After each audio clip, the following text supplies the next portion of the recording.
The word jihad is mentioned in the Quran about 41 times.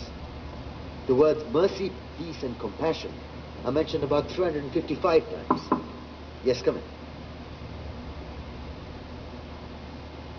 Come on in, Riaz. Sit down, please.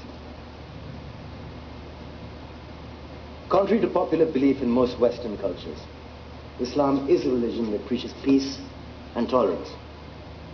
Yes, Patricia.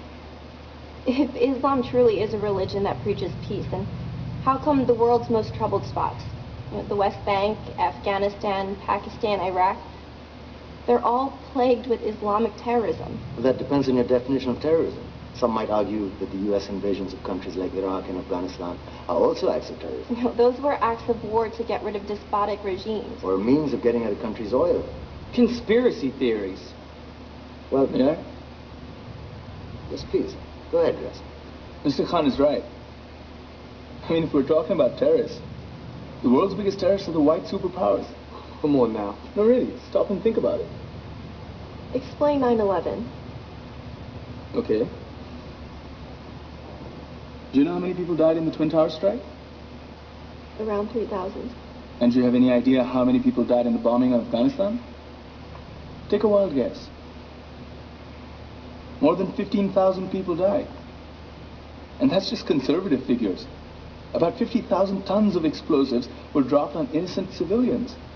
Men, women, children. Yeah, but that was because of the Taliban. Now that you brought it up, did you know that the Taliban was a creation of the CIA to fight the Russians? Whatever. They were still harboring terrorists. Yeah, right. Terrorists that were never found. Just like the weapons of mass destruction that were never found in Iraq. Do you want to get into the death toll in Iraq?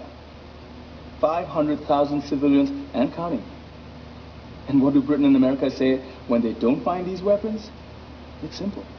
They just say sorry.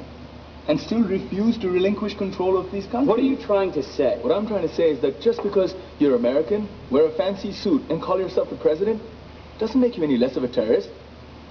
I'm saying that if you don't stop meddling in other people's countries, you will face a backlash.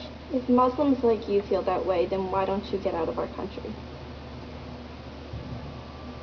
We will. As soon as you promise to leave ours.